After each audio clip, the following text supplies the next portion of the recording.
মানুষের জন্য, জনগণের জন্য, সমাজের জন্য তার কল্যাণকর কিছু করে যেতে পারেন।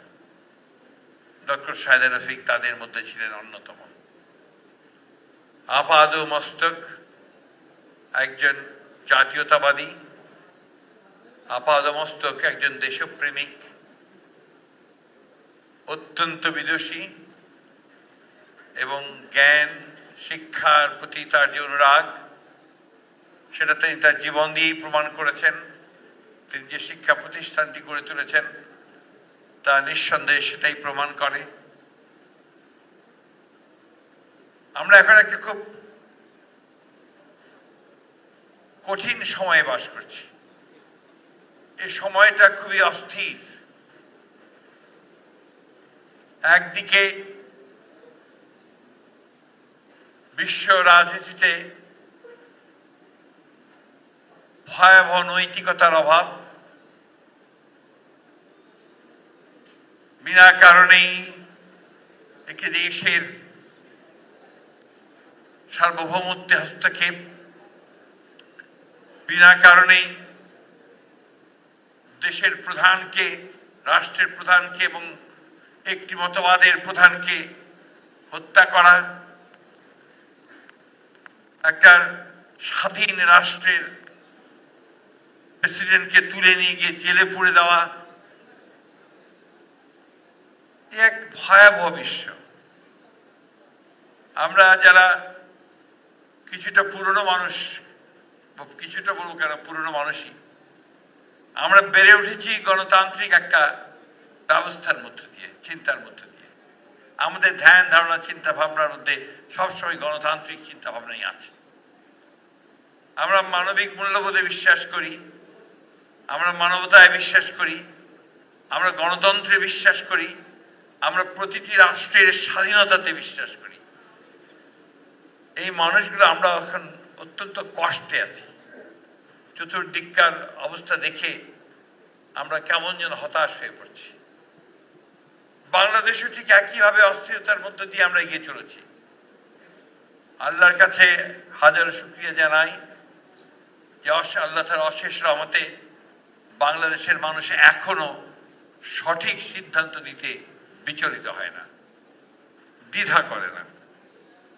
ডক্টর সাইদা রফিক ছিলেন সেই জাতের একজন মানুষ যিনি সত্যকে সত্য বলতেন, কালোকে কালো বলতেন, ন্যায়কে ন্যায় বলতেন, অন্যায়কে অন্যায় বলতেন। আমার প্রায় মনে পড়ে, বিকজ একসাথে কাজ করেছি দীর্ঘদিন। তিনি রাজপথে আমার সঙ্গে হেঁটেছেন, তিনি স্লোগান দিয়েছেন। তিনি কিছুক্ষণ আগে আমাদের ব্যারিস্টার সাহেব বললেন যে মামলাও হয়েছে তার বিরুদ্ধে অসংখ্য, কিন্তু সবগুলোকে মোকাবেলা করে, সেই চ্যালেঞ্জকে মোকাবেলা করে তিনি কিন্তু সামনের দিকে এগিয়ে গেছেন। আমি আজকে একটু বলা যায় যে কষ্টই পাচ্ছি যে আজকের এই ভালো দিনগুলো যখন কিছুটা সুখের সম্ভাবনা দেখা দিয়েছে, যখন কিছুটা ভালো ভবিষ্যতের সম্ভাবনা দেখা দিয়েছে, মানুষের জন্য কিছু কাজ করার সম্ভাবনা দেখা দিয়েছে, তখন তিনি আমাদের মধ্যে নেই। ব্যারিস্টার রফিক ইসলাম মিয়া সাহেব আমাদের সিনিয়র কালিগ, স্ট্যান্ডিং কমিটির মেম্বার ছিলেন দীর্ঘকাল, মন্ত্রী ছিলেন, বিএনপির একজন অত্যন্ত শক্তিশালী নেতা। তিনি অসুস্থ হওয়ার পরে তিনি তার স্বামীকে নিয়ে প্রায় স্ট্যান্ডিং কমিটি মিটিংয়ে আসতেন, নিজে হাতে ধরে বসিয়ে দিতেন চেয়ারে, এবং তার যে অদম্য একটা স্পৃহা ছিল যে রাজনীতিতে আমাদের বিজয় অর্জন করতে হবে, আমাদেরকে ফ্যাসিস্ট শক্তিকে পরাজিত করে গণতন্ত্রের পতাকাকে ঊর্ধ্বে ওঠাতে হবে। দেশনেত্রী বেগম খালেদা জিয়া তার খুব কাছের মানুষ ছিলেন, প্রায় তিনি তাকে ডাকতেন, কথা বলতেন। আমি সেই দিনগুলোর কথা প্রায় মনে করি, এখন আর সেখানে এসে আরো বেশি করে মনে হচ্ছে। আমাদের অনেক পথ পাড়ি দিতে হবে। আমরা বিগত 17-18 বছরে আমাদের সমস্ত প্রতিষ্ঠানগুলোকে ফ্যাসিস্ট শক্তি ধ্বংস করে দিয়ে গেছে। সবচেয়ে বেশি ধ্বংস করেছে শিক্ষা ব্যবস্থাকে। আমার পাশে দুজন ভাইস চ্যান্সেলর আছেন, তারা একমত হবেন যে শিক্ষা ব্যবস্থা সত্যি অর্থেই ভেঙে পড়েছে। এটাকে আবার টেনে উপরে তোলা, প্রতিষ্ঠানগুলোকে গড়ে তোলা, রাষ্ট্রকে সত্যিকার অর্থে একটি জনকল্যাণমূলক রাষ্ট্র গড়ে তোলা, মানুষের অধিকারগুলোকে প্রতিষ্ঠা করা, ন্যায়ের শাসনকে প্রতিষ্ঠা করা, সুশাসন প্রতিষ্ঠা করা, আইনের শাসনকে প্রতিষ্ঠা করা, এই বিষয়গুলোকে সামনে আবার নিয়ে আসতে হবে। আমাদেরকে সেই লক্ষ্যেই কাজ করতে হবে। ডক্টর সাইদা রফিকের প্রতি আমরা তখনই সম্মান দেখাতে পারবো যখন তার যে আকাঙ্ক্ষা ছিল, যে ইচ্ছা ছিল, তিনি যে কাজগুলো করতে চেয়েছিলেন, যদি তা আমরা পূরণ করতে পারি। আমি তার সন্তানকে ধন্যবাদ জানাতে চাই যে তার সন্তান সেই ডক্টর শাহ মোহাম্মদ শাহপুর রফিক, তিনি চেষ্টা করছেন এই প্রতিষ্ঠানটিকে প্রতিষ্ঠিত করবার।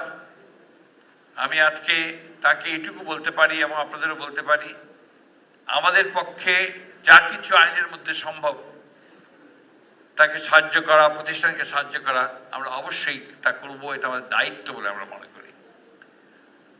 আমি বক্তব্য বাড়াবো না এই জন্যেই যে আমি নিজেই অসুস্থ। এছাড়া আপনার ইফতারের সময় হয়ে আসছে। আমি পরম করুণাময় আল্লাহ তাআলার কাছে এই দোয়া চাইব, আল্লাহ তাআলা তাকে অর্থাৎ ডক্টর সাইদা রফিককে যেন বেহেশত নসিব করেন। তার সমস্ত যদি কোনো গুনাহ থাকে, আমার মনে হয় না এই মহিলার কোনো গুনাহ থাকতে পারে, তাহলে তা ক্ষমা করে দিয়ে তাকে সেই সবচেয়ে সুন্দর জান্নাতের স্থানে যেন তিনি অধিষ্ঠিত করেন। তার সন্তানদের কাছে আমাদের সমবেদনা জানাচ্ছি এবং এইটুকু প্রতিশ্রুতি দিতে পারি যে আমরা তাদের এই প্রতিষ্ঠান শুধু নয়, তাদের চলার পথে আমরা তাদের পাশে থাকব। ডক্টর সাইদা রফিকের যে আদর্শ, সে আদর্শকে সামনে নিয়ে তারা যেন এগিয়ে যায়। ভালো কাজ সবসময় এক বাধামুক্ত হয় না।